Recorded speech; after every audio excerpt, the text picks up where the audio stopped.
ان الحمد للہ نحمده ونستعینه ونستغفره ونعوذ باللہ من شرور انفسنا ومن سیئات اعمالنا من یهده اللہ فلا مضل له ومن یضلل فلا ہادی له واشهد ان لا الہ الا اللہ وحدہ لا شریک له واشهد ان محمدا عبدہ ورسولہ اما بعد فإن خیر الحدیث کتاب اللہ وخیر الہدی ہدی محمد صلی اللہ علیہ وسلم وشر الامور محدثاتها وکل محدثۃ بدعۃ وکل بدعۃ ضلالہ وکل ضلالۃ فی النار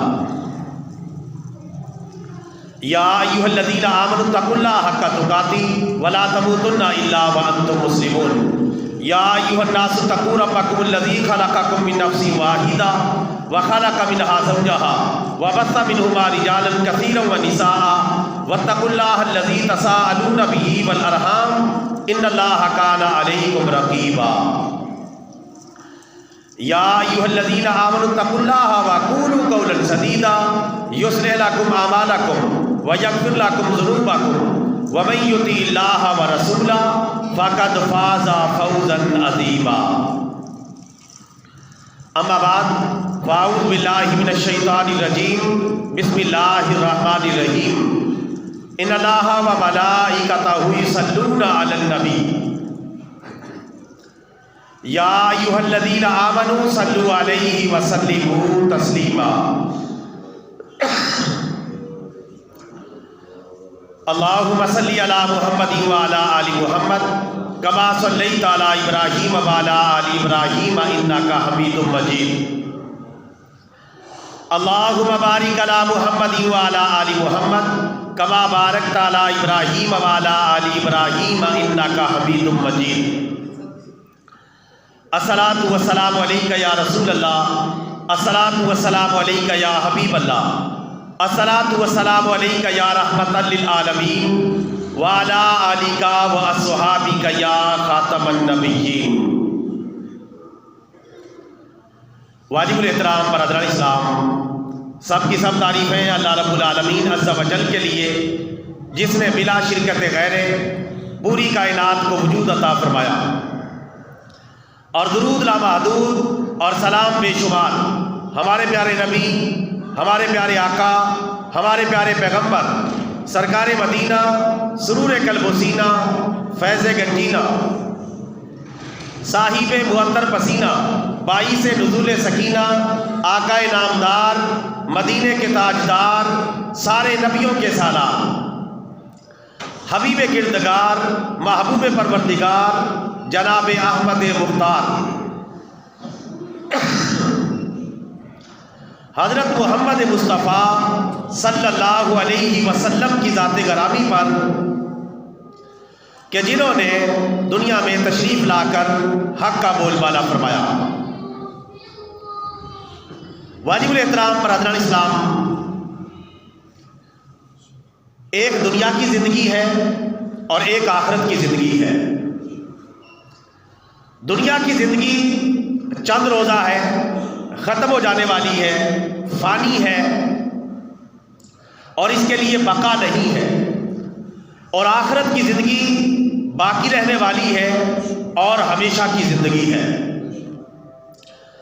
دنیا کی زندگی 40 سال 50 سال آخرکار ختم ہو جائے گی، 80 سال 90 سال 100 سال 110 سال 120 سال 150 سالہ پرانا بندہ ڈھونڈے سے بھی نہیں ملتا، اور 200 سالہ پرانے بندے کا نام و نشان پوری دنیا میں بھی موجود نہیں۔ اس دنیا کی حقیقت اتنی سی ہے، یہ تھوڑے دنوں کا کھیل تماشا ہے، آنکھیں بند ہونے کی دیر ہے، پھر اندھیری رات کا منظر ہے۔ اسی لیے فرمایا گیا ہے کہ دنیا مزرعۃ الآخرہ، دنیا آخرت کی کھیتی ہے۔ آج ہم اس میں جو بوئیں گے وہی مرنے کے بعد فصل کاٹیں گے۔ اگر نیکی کا بیج بوئیں گے تو جنت کی شکل میں فصل کاٹ لیں گے، اور اگر بدی کا، گناہ کا، برائی کا، اللہ کی نافرمانی کا بیج بوئیں گے تو جہنم کی شکل میں فصل کاٹنی پڑے گی۔ اللہ تعالی ہم سب کی حفاظت فرمائے۔ تو یہ دنیا کی زندگی اللہ تبارک و تعالیٰ نے آخرت کی تیاری کے لیے اور بطور امتحان ہمیں عطا فرمائی ہے۔ دنیا کا سب سے عقل مند آدمی وہ ہے کہ جو اپنی دنیا کو دوسرے نمبر پر رکھے اور اپنی آخرت کو پہلے نمبر پر رکھے اور اپنی آخرت کو بچانے میں کامیاب ہو جائے۔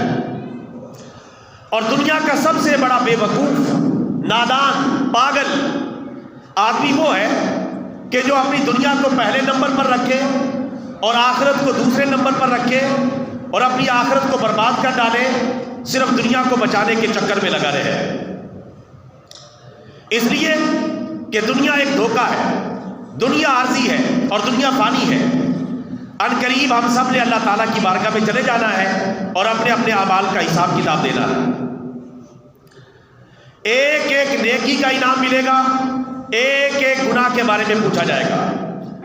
اللہ تعالیٰ قرآن پاک میں ارشاد فرماتا ہے فَمَن يَعْمَلْ مِثْقَالَ ذَرَّةٍ خَيْرًا يَرَهُ وَمَن يَعْمَلْ مِثْقَالَ ذَرَّةٍ شَرًّا يَرَهُ۔ جو ذرے کے برابر نیکی کرے گا اللہ تعالیٰ اس کا انعام ضرور عطا فرمائے گا، اور جو ذرہ برابر گناہ کرے گا اسے اپنے گناہ کا سامنا کرنا پڑے گا اور اس کا خمیازہ بھگتنا پڑے گا، اور کوئی کسی کے کام آنے والا نہیں، کوئی کسی کا بوجھ اٹھانے والا نہیں۔ قرآن پاک میں اللہ تعالیٰ اس دن کے منظر کے بارے میں فرماتا ہے یوم یفر المرء من اخیہ وامہ وابیہ وصاحبتہ وبنیہ، جس کا مفہوم اور خلاصہ یہ ہے اس دن کی تیاری کرو جس دن باپ بیٹے کو چھوڑ جائے گا اور بیٹا باپ کو چھوڑ جائے گا، بھائی بچھڑ جائیں گے، جگری دوست بچھڑ جائیں گے، سارے رشتہ دار اور عزیز و اقارب دور ہو جائیں گے اور کوئی کسی کی بات بھی سننے کے لیے تیار نہیں ہوگا۔ اور منظر نامہ اس طرح کا ہوگا جسے اللہ تعالیٰ نے قرآن پاک میں بیان فرمایا وَلَا تَزِرُ وَازِرَةٌ وِزْرَ أُخْرَىٰ، کوئی بوجھ اٹھانے والا کسی دوسرے کا بوجھ نہیں اٹھائے گا، نہ شوہر بیوی کا بوجھ اٹھائے گا، نہ بیوی شوہر کا بوجھ اٹھائے گی، نہ باپ اولاد کا بوجھ اٹھائے گا، نہ اولاد باپ کا بوجھ اٹھائے گی، نہ ماں اپنی اولاد کا بوجھ اٹھائے گی اور نہ اولاد اپنی ماں کا بوجھ اٹھائے گی، نہ بھائی بہن کا اور نہ بہن بھائی کا بوجھ اٹھائے گی، نہ دوست دوست کا بوجھ اٹھائے گا، اپنا اپنا بوجھ خود ہی اٹھانا پڑے گا، اپنے اپنے اعمال کا خود ہی سامنا کرنا پڑے گا۔ اگر نیکیاں ہیں تو انعام اسے ہی ملے گا، اگر گناہ ہے تو گناہ کا خمیازہ بھی اسے ہی بھگتنا پڑے گا۔ اس لیے ہم میں سے ہر ایک کو چاہیے مرنے سے پہلے پہلے اپنی آخرت کی بھرپور تیاری کر لیں۔ جس طرح دنیا میں بندہ سفر پہ نکلتا ہے تو پوری تیاری کر کے نکلتا ہے اور ہر طرح کا رخت سفر باندھتا ہے، پھر کہیں لمبے سفر پر جاتا ہے، حج پہ جا رہا ہے، عمرے پہ جا رہا ہے، بیرون ملک سفر کر رہا ہے تو پوری تیاری کر کے ساز و سامان جمع کر کے رخت سفر باندھ کر وہ پرواز کرتا ہے۔ تو عقل مند آدمی وہ ہے جو آخرت کا سفر جاری ہے۔ ہم سب آخرت کی ٹرین میں سوار ہیں، آخرت کی پرواز اڑنے کو ہے۔ ہم میں سے کوئی بھی کسی وقت اللہ کی بارگاہ میں چلا جائے گا۔ عقل مند آدمی وہ ہے جو تیاری کر کے رکھے، اور نادان آدمی وہ ہے کہ جسے پتا بھی ہے کہ میں نے مرنا ہے، قبر میں جانا ہے، اللہ کو جواب دینا ہے، آخرت میں اللہ تعالیٰ کے سوالات کا جواب مجھے دینا پڑے گا، پھر بھی غافل ہے اور تیاری نہیں کرتا، غفلت میں پڑا رہتا ہے اور سمجھتا ہے کہ میں بھی بخشا جاؤں گا، اللہ بڑا غفور الرحیم ہے مجھے بھی بخش دے گا۔ میرے بھائی اگر اللہ غفور الرحیم ہے تو اللہ تعالیٰ جبار و قہار بھی ہے۔ اگر اللہ تعالیٰ کے پاس جنت ہے تو اس کے بعد دوزخ بھی ہے۔ اگر اللہ تعالیٰ انعام دینے والا ہے تو اللہ تعالیٰ سزا دینے والا بھی ہے۔ اس کا انعام بھی بڑا عظیم ہے اور اس کی پکڑ بھی بڑی سخت ہے۔ اللہ قرآن پاک میں فرماتا ہے اِنَّ بَطْشَ رَبِّكَ لَشَدِيدٌ، بے شک تیرے رب کی پکڑ بڑی سخت ہے۔ تو اللہ کی پکڑ سے ہر وقت ڈرنا چاہیے، اور ایمان نام ہے امید اور خوف کی کیفیت کا۔ بندہ امید میں رہے کہ انشاءاللہ میں بخشا جاؤں گا اللہ کی رحمت سے، لیکن یہ ڈر بھی رہے کہ کہیں اللہ تعالیٰ مجھ سے ناراض نہ ہو جائے، میں پکڑا نہ جاؤں اور میرے گناہوں میں گرفتار کر کے مجھے جہنم میں نہ ڈال دیا جائے۔ یہ دونوں کیفیات ہونی چاہیے۔ ہمارے پیارے نبی صلی اللہ علیہ وسلم نے کتنی آسانی ہمارے لیے کر دی ہے کہ آخرت میں جو 8 سوالات پوچھے جائیں گے وہ ہمیں پہلے ہی بتا دیے، پہلے ہی ہمیں آگاہ کر دیا ہے۔ قبر کے 4 سوالات وہ بھی بتا دیے، اور میدان قیامت کے 4 سوالات وہ بھی بتا دیے کہ آخرت کے پیپر میں کون کون سے سوالات آنے والے ہیں۔ میرے غلاموں، میرے امتیوں، ان کی تیاری کر لینا۔ دنیا میں اگر پیپر آؤٹ ہو جائے تو پیپر ہی کینسل ہو جاتا ہے، دوبارہ پیپر بنتا ہے۔ ہمارے پیارے نبی صلی اللہ علیہ وسلم نے قبر کے سوالات بھی بتا دیے تاکہ ہم تیاری کر سکیں، اور میدان قیامت کے سوالات بھی بتا دیے تاکہ ہم اچھے طریقے سے تیاری کر کے اللہ تعالیٰ کے انعامات کے مستحق بن سکیں، اللہ کی جنت میں داخل ہو سکیں، اللہ تعالیٰ کے دیدار کے قابل بن سکیں۔ اب یہ ہماری نادانی ہے، سوالات کا پتہ ہے، جب سوالات کا پتہ ہو تو پھر تیاری کرنا بالکل آسان ہو جاتا ہے۔ پتہ یہ سوالات آنے اور یہ پیپر میں مجھ سے پوچھا جائے گا تو بندہ اچھے طریقے سے تیاری کر لیتا ہے، اور تیاری کا اللہ تعالیٰ بھرپور موقع دیتا ہے۔ کوئی یہ نہیں کہہ سکتا مجھے پتہ نہیں چلا، مجھے خبر نہیں ہوئی، مجھے بتایا کسی نے نہیں، مجھے آگاہ کسی نے نہیں کیا۔ اللہ نے پیغمبر بھیج کر اور نبی آخر الزمان کو بھیج کر اچھے طریقے سے آگاہ کر دیا ہے، قرآن پاک کو اتار کر ساری دنیا کو خبردار کر دیا ہے۔ اب کوئی یہ بہانہ قیامت کے دن نہیں بنا سکتا کہ مجھے پتہ نہیں چلا، مجھے خبر نہیں ہوئی، مجھے بتایا کسی نے نہیں، مجھے اطلاع نہیں ملی۔ یہ بہانہ بیکار ہے، اللہ سنے گا بھی نہیں۔ 5 وقت اذان دینے والا بلا رہا ہے، حی علی الصلاۃ، آؤ نماز کی طرف، حی علی الفلاح، آؤ کامیابی کی طرف، الصلاۃ خیر من النوم، نماز نیند سے زیادہ بہتر ہے، آ جاؤ، نرم گرم بستر چھوڑ کے اللہ کی عبادت کی طرف آ جاؤ۔ لیکن اگر کوئی کہانی نہیں دھرتا، توجہ ہی نہیں کرتا، بات ہی نہیں سنتا، لاپرواہی کرتا ہے، اور اللہ کی بارگاہ میں جھکنے کے لیے اللہ تعالیٰ کے منادی کے بلانے پر بھی نہیں آتا، تو یہ اپنے پاؤں میں خود کلہاڑی مارنے والی بات ہے۔ بعد میں اللہ تبارک و تعالیٰ قبر میں میدان قیامت میں ایسا کوئی عذر نہیں مانے گا کہ مجھے پتہ نہیں چلا، مجھے خبر نہیں ہوئی۔ لہذا ہمیں چاہیے کہ ہر قسم کی بہانہ بازی کو چھوڑ کر اپنی آخرت کی تیاری میں لگ جائے، کسی چیز کو آخرت کی تیاری میں رکاوٹ نہ بننے دیں۔ جب ہمارا کوئی ضروری کام ہوتا ہے، کوئی لازمی پیپر ہوتا ہے، یا کوئی ہمیں بہت بڑا نفع کہیں سے ملنے والا ہوتا ہے، تو ہم چاہے کمزور بھی ہو، نڈھال بھی ہو، بیمار بھی ہو، پھر بھی لنگوٹے کس کے اپنے کام کے لیے پہنچ جاتے ہیں کہ پتہ ایک دفعہ کوشش کرنی ہے، پھر مجھے انعام مل جائے گا۔ اسی طرح میرے بھائیوں، یہ بیماریاں، یہ نفع نقصان، دیگر معاملات زندگی میں چلتے رہیں گے، لیکن آخرت کے بارے میں کوئی کمپرومائز نہیں کرنا، کوئی سمجھوتا نہیں کرنا، آخرت کی تیاری میں لگے رہنا۔ جتنا کچھ ہم یہاں جمع کریں گے اتنا ہی انعام قیامت کے دن ملے گا۔ ہر بندہ خود ہی اپنا جائزہ لے سکتا ہے کہ میرے پاس کیا کچھ ہے، میری زندگی میں، میرے ماضی میں، میرے حال میں، میرے مستقبل میں میری کیا تیاری ہے، میرے پاس کتنا نیکیوں کا ذخیرہ ہے، میں نے کتنی اللہ تعالیٰ کی فرما برداری کی، ہر بندے کو پتہ ہے۔ اعمال نامہ ہر بندے کے سامنے اس کا کھلا ہوا ہے، اور کل قیامت کے دن جو بندہ جنت میں جائے گا اس کا نامہ اعمال دائیں ہاتھ میں پکڑایا جائے گا، اور جو جہنم میں جائے گا اس کا نامہ اعمال بائیں ہاتھ میں پکڑایا جائے گا، اور وہ چیخے گا، چلائے گا کہ مجھے نامہ اعمال بائیں ہاتھ میں پکڑایا گیا ہے، اس کا مطلب ہے میں جہنمی ہو چکا ہوں۔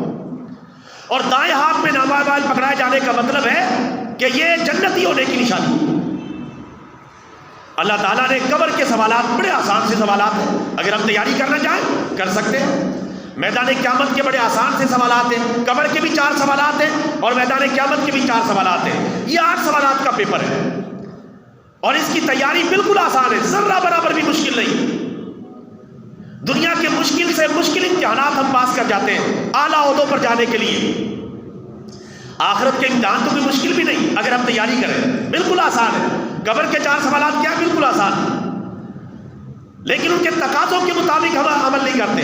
یہ بات یاد رکھیں، آخرت کے امتحان میں رٹا سسٹم نہیں چلے گا کہ رٹا مار لیں اور اس کے بعد قرآن و سنت کی پیروی نہ کریں، اللہ اور اس کے رسول کی فرما برداری نہ کریں، سوالات کا رٹا لگا لیں، جوابات کا رٹا لگا لیں، اور جو پوچھا جائے رٹے سے جواب دے دیں۔ اب ایسا تو یہ دنیا کی امتحان میں تو چل جاتا ہے، کیونکہ چیکر جو ہوتے ہیں پیپروں کے ان کو پتہ نہیں چلتا یہ نقل مار کے یا کس طرح اس کو لکھا گیا ہے، انہوں نے دیکھنا پیپر میں کیا لکھا ہوا ہے. لیکن یہاں تو اللہ بھی جانتا ہے، اللہ کے فرشتے بھی جانتے ہیں، سب کو پتا ہے کہ یہ بندہ اس کی کوئی تیاری ہے یا نہیں ہے، اس کا ماضی کیسا گزرا ہے، اس کی زندگی کیسے گزری ہے، اس کا بچپن، اس کا لڑکپن، اس کی جوانی، اس کا بڑھاپا کس طرح گزرا ہے، میری فرما برداری میں یا میری نافرمانی میں. اس لیے رٹا سسٹم نہیں چلے گا. سوالوں کے جواب خود بخود ہی آ جائیں گے اگر ہم اللہ کے قرآن پر عمل کریں اور پیارے نبی کے فرمان پر عمل کریں. سوالات کتنے آسان ہیں، بالکل بچوں والے سوالات ہیں اگر ہم تیاری کریں. کتنے آسان سوال. قبر کے 4 سوالات کون سے؟ نمبر 1 پہلا سوال ہے مر ربو کا، تیرا رب کون ہے. کتنا آسان سوال ہے، مر ربو کا، تیرا رب کون ہے. دنیا میں تو ہم میں سے اگر پوچھا جائے ہر بندہ ہی بتا دے گا، ربی اللہ، میرا رب اللہ ہے، ہر بندہ بتا دے گا. لیکن قبر میں وہی بتا پائے گا جس نے اللہ کے قرآن پر عمل کیا ہوگا اور محمد الرسول اللہ کے فرمان پر عمل کیا ہوگا. دوسرا بندہ جواب نہیں دے پائے گا. اس لیے میں کہہ رہا ہوں کہ رٹا سسٹم نہیں چلے گا. دوسرا سوال دیکھیں کتنا آسان سا ہے، ما دینو کا، تیرا دین کیا ہے. کتنا آسان سوال ہے، تیرا دین کیا ہے. اگر ہم سے آپ پوچھا جائے تو ہم ابھی جواب دے سکتے ہیں دینی الاسلام، میرا دین اسلام ہے. سب کو پتا ہے ہم مسلمان ہیں، ہمارا دین اسلام ہے. لیکن قبر میں وہی جواب دے پائے گا جس نے اپنی پوری زندگی قرآن و سنت کے مطابق گزاری ہوگی، اللہ عز و جل اور اس کے پیارے نبی کے فرمودات کے مطابق گزاری ہوگی. آسان سا سوال ہے. تیسرا سوال بھی بالکل آسان ہے.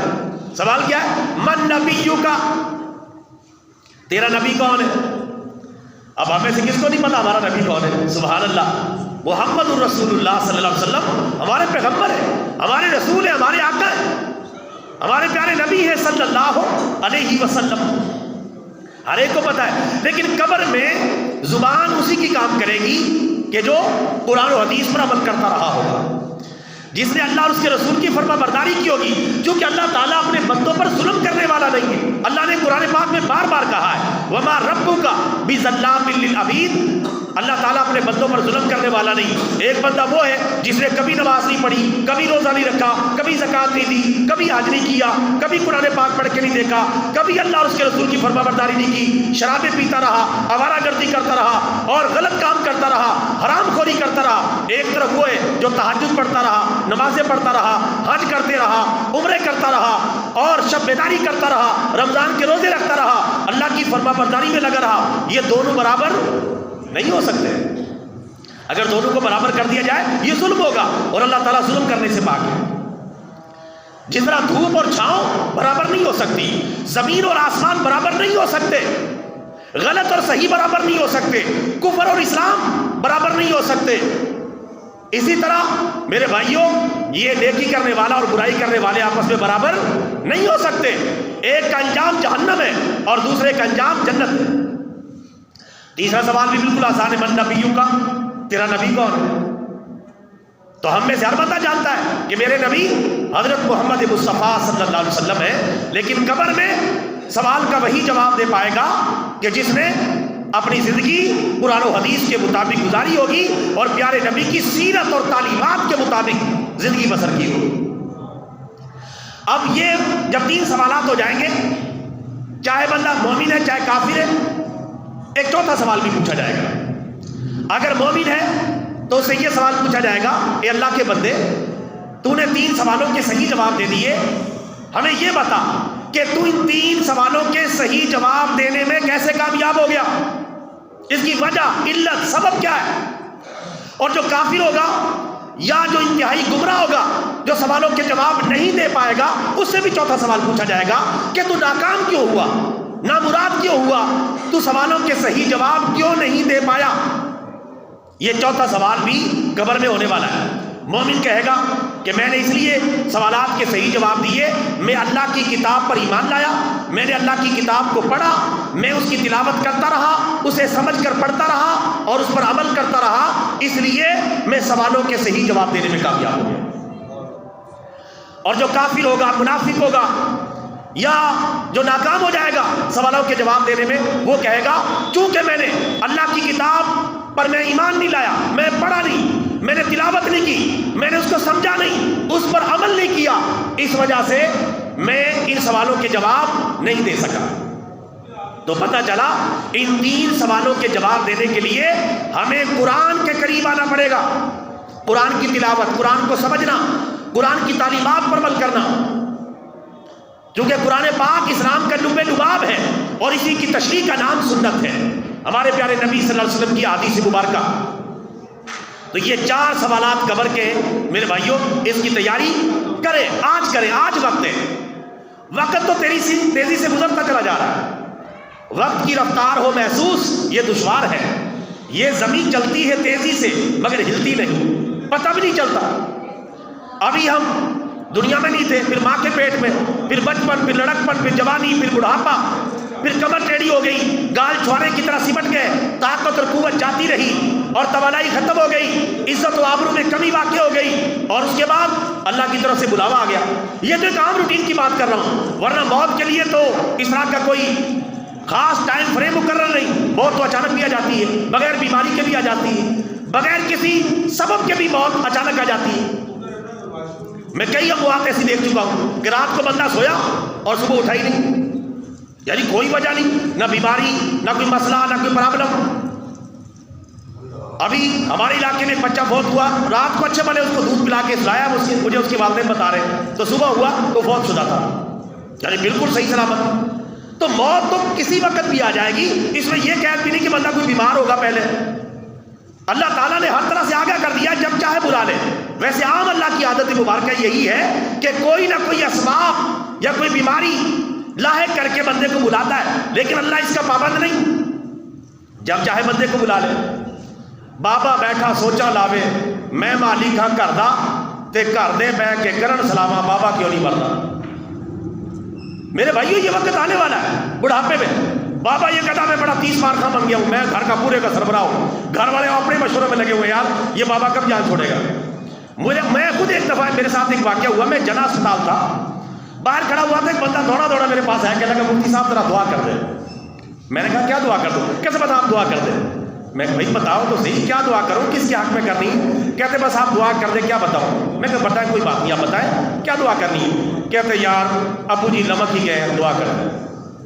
یہ اس کے الفاظ تھے، مجھے آج تک یاد ہے، پنجابی میں اس نے کہا ابو جی تو لمک ہی گئے، یعنی مطلب بیماری لمبی ہوگی، ہم سے سنبھالا نہیں جا رہا، دعا کر دے اللہ ان کو اپنے پاس بلا لے، اب ہمارے پاس کی بات نہیں ہے، ان کی خدمت کرتا ہے، اولاد کی بھی یہاں کے پاس ہو جاتی ہے۔ میرے بھائیوں یہ اللہ اور اس کے رسول ہی ہے جو کام آئیں گے مرنے کے بعد، اس لیے آج وقت ہے، آج اس سے فائدہ اٹھائے، ورنہ تو یہ رشتہ داریاں، یہ تعلقات، یہ چند روزہ کھیل تماشا ہے، اس کے بعد آنکھیں بند ہونے کی دیر ہے، ایویں میری کرنا ہے، کانو کفر دی پوڑی چڑھنا ہے، تینو موڈیاں تے چک لے جاون گے، کسے ڈونگے ٹوئے سٹا من گے، گھر آ کے تینو بھول جاون گے، یاد آیا نہ آیا، کبھی آ گیا تو آ گیا، نہ آیا تو نہ آیا۔ ایک شعر میاں محمد بخش رحمۃ اللہ علیہ کا ہے، پتر لے گئے نواں تے تیاں لے گئے ہور، مائی بابا ایویں بیٹھے جی میں کالے چور۔ وہ میرے بھائیوں بے سہارا ہو جائے گا بندہ، اور مرنے کے بعد تو پھر بس اپنے اعمال ہی رہ جائیں گے۔ رسول پاک نے فرمایا بندہ جب مر جاتا ہے تو اس کے تمام اعمال کا سلسلہ منقطع ہو جاتا ہے سوائے 3 نیک اعمال کے۔ نمبر 1 نفع بخش علم، نمبر 2 نیک اولاد، نمبر 3 صدقہ جاریہ۔ یہ 3 چیزیں باقی رہ جاتی ہیں، باقی سب کچھ واپس آ جاتا ہے۔ اگر آپ کی نفع بخش علم چھوڑ کے گئے اس کا بینیفٹ آپ کو قبر میں ملتا رہے گا، اپنی اولاد کو نیک بنا کر گئے تو آپ کی اولاد کی نیکیوں کا ثواب آپ کو بھی قبر میں ملتا رہے گا، اور اگر آپ کوئی صدقہ جاریہ چھوڑ کر گئے تو آپ کے صدقہ جاریہ کا ثواب بھی آپ کو قبر میں ملتا رہے گا اور وہاں پہنچتا رہے گا۔ اس لیے میں اکثر کہتا رہتا ہوں کہ اپنی زندگی میں کوئی نہ کوئی صدقہ جاریہ ضرور کر لیں، کوئی نہ کوئی صدقہ جاریہ۔ یہ بڑا سیریس مسئلہ ہے، یہ گھر والوں پہ نہیں چھوڑا جا سکتا، یہ اپنی فیملی پہ نہیں چھوڑا جا سکتا، یہ اپنے بیوی بچوں پہ نہیں چھوڑا جا سکتا۔ پتہ نہیں ان کا کیا موڈ بنے، کیا پتہ نہیں وہ کدھر چلے جائیں یا ان کی کیا طبیعت بنے، ہمیں پیچھے سے یاد رکھتے ہیں نہیں رکھتے، ہمارے لیے ایصال ثواب کرتے ہیں نہیں کرتے، آپا تھاپی میں لگ جاتے ہیں، اپنے آپس کے معاملات میں لگ جاتے ہیں، اور زیادہ تر تیجا ساتہ 40واں سالانہ، اس کے بعد بات ختم، کسی نے سال بھر کوئی دعا کر دی تو کر دی۔ تو میرے بھائیوں اپنی زندگی میں کوئی نہ کوئی صدقہ جاریہ کر کے مرنا ہے، تاکہ اس کا ثواب ہمیں قبر میں ملتا رہے. تو سارے بھائی انشاءاللہ کوئی نہ کوئی صدقہ جاریہ کریں گے کہ نہیں کریں گے؟ صدقہ جاریہ کوئی مشکل نہیں، اس میں کوئی لاکھوں روپے نہیں خرچ کرنے پڑتے. ایک ٹوٹی لیں مسجد میں لگوا دیں، وہ ٹوٹی جب تک لگی رہے گی آپ کو ثواب پہنچتا رہے گا. ایسا کوئی نہ کوئی آئیڈیا بنا لیں کہ یار میں نے یہ کام کر لینا ہے، میں اتنی کیپیسٹی ہے، میں اتنا کر سکتا ہوں، تو وہ کر لیں صدقہ جاریہ. ایک بندہ میرے پاس ایک دفعہ آیا، کہنے لگا کہ مفتی صاحب میں کوئی صدقہ جاریہ کرنا چاہتا ہوں تو مجھے کوئی آئیڈیا بتائیں. میں نے کہا یار آپ نلکا لگوا دیں، لوگوں کو پانی کی بڑی ضرورت ہوتی ہے، نلکا لگوا دیں. تو کہنے لگے اس کی ہاتھیاں ٹوٹ جاتی ہیں اور ہاتھیاں لوگ کھول کے لے جاتے ہیں تو وہ تھوڑے دن ہی چلتا ہے. اور کوئی بات بتائے. میں نے کہا ایسا کرے چل کوئی آپ کنواں کھدوا دیں کسی علاقے میں جہاں پانی کم ہے. کہتے کنویں بھی اکثر خراب ہو جاتے ہیں اور ان میں مینڈک اور وہ کچھوے وغیرہ پیدا ہو جاتے ہیں، پینے کے قابل نہیں رہتے. کوئی اور بات بتائے. میں نے کہا مسجد میں پنکھا لگوا دیں. کہتے پنکھے بھی میں نے اکثر دیکھے خراب ہو جاتے ہیں. کوئی اور بات بتائے. کرتا رہا. میں نے اس کو کہا پھر آپ ایسے ہی کریں، کوئی مسجد بن رہی ہے، کوئی مدرسہ بن رہا ہے تو وہاں اینٹ ہی لگوا دیں تاکہ پکی وہ دیوار میں فٹ ہو جائے، نہ ادھر ادھر ہلے اور آپ کو ثواب پہنچتا رہے. اس نے کہا یہ بات میری سمجھ میں اب آتی ہے، انشاءاللہ میں یہ کام اب ضرور کروں گا. تو جس طرح ہم دنیا کے بارے میں چلاک ہیں، ہمیں آخرت کے بارے میں بھی چلاک واقع ہونا چاہیے. اسی طرح میرے بھائیوں، قیامت کے دن کے 4 سوالات ہیں. جامع ترمذی میں ہے قیامت کے دن 4 سوالات پوچھے جائیں گے. نمبر 1 زندگی کیسے گزاری. نمبر 2 جوانی کیسے گزاری. نمبر 3 مال کہاں سے کمایا اور کہاں خرچ کیا. اس کی 2 شقیں تیسرے سوال کی. مال کہاں سے کمایا یہ بھی بتانا پڑے گا، مال کہاں خرچ کیا یہ بھی بتانا پڑے گا. اس لیے ہر بندہ سوچ لے. اور چوتھا سوال ہوگا کہ اپنے علم پر تو نے کہاں تک عمل کیا. جتنا تجھے علم تھا اس کے مطابق تو نے کہاں تک عمل کیا. کیا تجھے معلوم نہیں تھا کہ نماز پڑھنا فرض ہے؟ تو نے 5 وقت کی نمازیں پڑھی. آج جب کسی کو سمجھایا جاتا ہے کہتے ہیں مجھے پتا ہے آپ اپنا کام کریں. آپ نے اپنی قبر میں جانا ہے، میں نے اپنی قبر میں جانا ہے، آپ اپنی فکر کریں. یہ پتا ہے اور کسی کی نہ سننا، اکڑ جانا، نصیحت کرنے والے کی بات کو نہ سننا، یہ بڑی ہی بد اخلاقی کی بات ہے. شکر کریں آپ کو کوئی نصیحت کر رہا ہے، ورنہ تو یہ آپت ہاپی کا دور ہے. اس میں ہر ایک کو اپنی پڑی ہے، دنیا کے پیچھے بھاگ رہے سرپٹ. کوئی کسی کو نہیں سمجھا رہا. اگر آپ کو کوئی سمجھا رہا ہے اللہ کا شکر ادا کریں، اس کا شکریہ ادا کریں. ہو سکتا ہے اس کی نصیحت سے آپ سیدھے راستے پر آ جائیں اور اللہ کی جنت میں داخل ہونے میں کامیاب ہو جائے. اس لیے میرے بھائیوں یہ قیامت کے دن کے 4 سوالات ہیں، ان کی بھی ہم نے تیاری کرنی ہے. اللہ تعالیٰ سے دعا ہے اللہ تبارک و تعالیٰ ہم سب کو اپنی اپنی آخرت کی تیاری کرنے کی توفیق عطا فرمائے. کیونکہ یہ کسی وقت آنکھیں بند ہونے کی دیر ہے. ظاہر میں صورت گل ہے پر حقیقت میں خار ہے دنیا. ایک جھونکے میں ادھر سے ادھر 4 دن کی بہار ہے دنیا. اور زندگی نام رکھ دیا کس نے، موت کا انتظار ہے دنیا. اور ایک دن مرنا ہے آخر موت ہے، کر لے جو کرنا ہے آخر موت ہے. یہاں سے تجھ کو جانا ایک دن، قبر میں ہوگا ٹھکانا ایک دن. اب نہ غفلت میں گوانا ایک دن، منہ خدا کو ہے دکھانا ایک دن. کیونکہ ایک دن مرنا ہے آخر موت ہے، کر لے جو کرنا ہے آخر موت ہے. ہو رہی ہے عمر مثل برف کم، چپکے رفتہ رفتہ دم بدم. سانس ہے ایک راہ روے ملک عدم، دفعتاً ایک روز یہ جائے گا تھم. ایک دن مرنا ہے آخر موت ہے، کر لے جو کرنا ہے آخر موت ہے. اور کوچ ہائے بے خبر ہونے کو ہے، تابہ کے غفلت سحر ہونے کو ہے. باندھ لے تو شاہ سفر ہونے کو ہے، ختم ہر فرد بشر ہونے کو ہے. کیونکہ ایک دن مرنا ہے آخر موت ہے، کر لے جو کرنا ہے آخر موت ہے. کیونکہ جگہ جی لگانے کی دنیا نہیں ہے، یہ عبرت کی جا ہے تماشا نہیں ہے. تجھے پہلے بچپن نے برسوں کھلایا، جوانی نے پھر تجھ کو مجنوں بنایا، بڑھاپے نے پھر آ کے کیا کیا ستایا، اجل تیرا کر دے گی بالکل صفایا. جگہ جی لگانے کی دنیا نہیں ہے، یہ عبرت کی جا ہے تماشا نہیں ہے. یہی تجھ کو دھن ہے رہوں سب سے بالا، ہو زینت نرالی ہو فیشن نرالا. جیا کرتا ہے کیا یوں ہی مرنے والا، تجھے حسن ظاہر نے دھوکے میں ڈالا. جگہ جی لگانے کی دنیا نہیں ہے، یہ عبرت کی جا ہے تماشا نہیں ہے. وآخر دعوانا ان الحمدللہ رب العالمین.